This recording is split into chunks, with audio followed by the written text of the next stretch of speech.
construction, Charity Foundation, tumutulong na ho sa iba't ibang lugar sa buong Pilipinas. It just so happen na si Ate Sara, nakumbinsi namin tumayo at tumindig, at kaming mga nasa harapan ninyo nagpapasalamat. Bakit? May isang tao na ang gusto lang naman ay makatulong sa mga Pasigueño.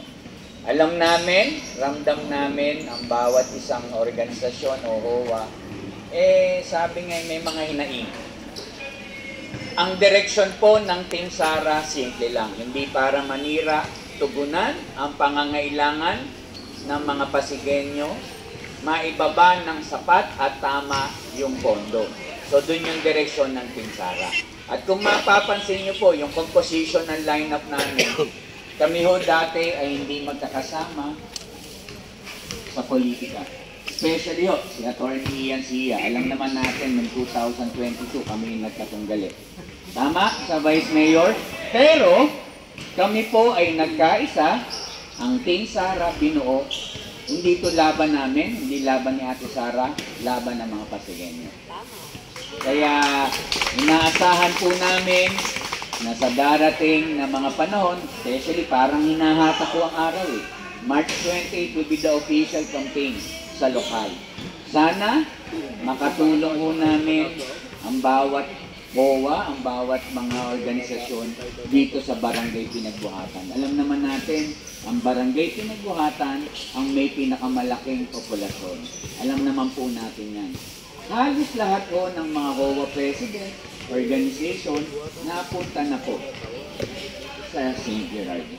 Pero lagi kong sinasabi tuwing kaharap namin sila, it's not enough na yung mga leaders, HOA officers lang po ang kasama namin sa laban. Sana hanggang ibaba. Tulungan niyo po kaming kumbinsihin yung iba pa nating miyembro, yung iba pa nating kasama. Kasi yung direksyon ng Team Sara napakaganda po sa lungsod ng Pasig. May mga billboards po kami kinabit sa Ortigas, sa Bagong Ilog. Nakalagay doon. May panahon, may time frame. Ibig sabihin, hindi ito pangakong bote, no? O pangakong laseng. Nakalagay po doon, in 2 years time, uusbong po ang mga bagong ospital sa lungsod ng Pasig. Dahil nakita namin, yan po yung primary problem at concern po ng mga Pasigueño. No?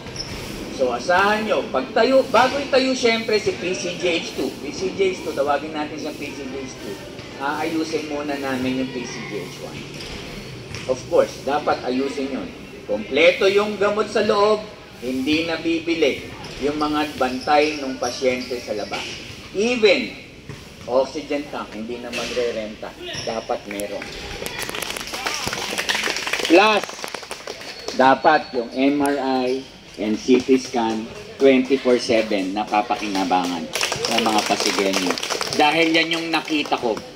Kaya pinagkatiwala sa atin yung committee ng pangkalusugan. Alam nyo, maganda kay Ate Sara, is a good listener. Sabi nga, magiging epektibong leader ka pag marunong kang makinig. Diba? At asahan nyo, kung nawala yung lingap sa barangay, ibabalik namin yung kalinga ni Ate Sara sa bawat barangay. At asahan nyo rin ho, kung nawala ang People's Day, ang mayor, vice mayor, ang congressman, and city council, kami mismo yung bababa sa bawat lugar para magkaroon na ugnayan at talakayan. Nang sa ganon, mapabilis ang pagtugon sa mga problema.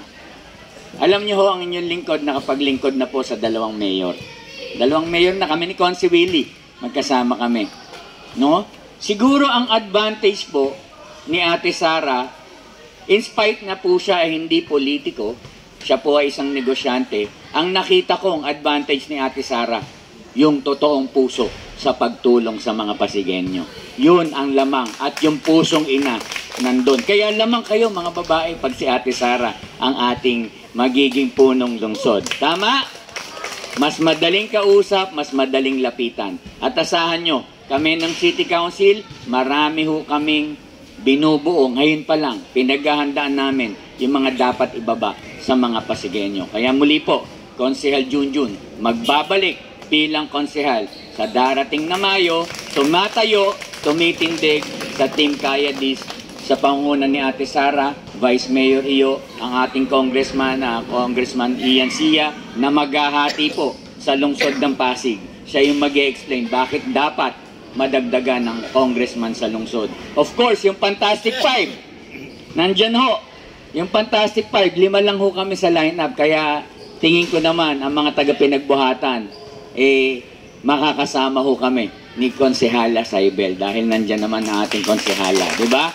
Konsehala Aramina, Willie Sitchar, Steve De Asis, Consi Cap K. De La Cruz. So, muli po, maraming salamat po at sana lahat po na iti-turnover na gamit sa inyo, mapakinabangan at magamit po ng inyong mga asosasyon.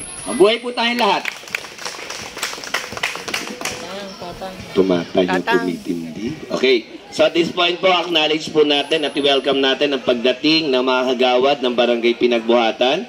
Palakpakan po natin, Kagawad Sandro Asilo, Kagawad Jess Santos, Kagawad RC Lucas. Palakpakan po natin, maraming salamat po. Upo po tayo kasama ng ating mga salamat po sa pagbibigay ng permission para po makababa dito sa ating barangay. Upo po tayo, upo. Pamaya pabatiin natin yung ating mga kagawad or pabatiin natin. Of course, nagpapasalamat din po tayo kay Pres Efren Trinidad ng Suarezville Homeowners Association. Palakpakan po natin, maraming salamat po. Bukas dito uli kami, bukas ng hapon. Medyo hingan po natin ng pagbate yung ating mga bisitang, mga kasama nating kagawad ng ating barangay. In no particular order, unahin ko na po yung kamag-anak ko. Palakpakan po natin, Kagawad Sandro Asilo. Una, isang magandang hapon po sa ating lahat. Actually, kailan ko lang nakilala si Tito Tatang dahil actually kamag-anak po siya ni Tatay. I'm very thankful na umawala si Tatay. May lumabas naman akong kamag-anak. Thankful po. Maraming salamat po sa oras na pinagkaloob nyo dito sa Suarez. Actually, taga rito din po ako. Diyan po, Labiana. Siyempre sa ating kay Ate Sara, sa kanyang SG, salamat dun sa mga binibigay na biyaya na tuloy-tuloy, hindi lang para sa isa, para sa lahat. Ito po ay ating pasalamatan. Ito po ay biyaya na kapakinabangan po ng nating lahat dito sa Suarez Homeowners. Siyempre, nagpapasalamat din po kami kay Efren Trinidad, kay Pres Trinidad dito na napagamit itong facility. Siyempre, sa lineup po ng Team Sara. Muli, maraming salamat po.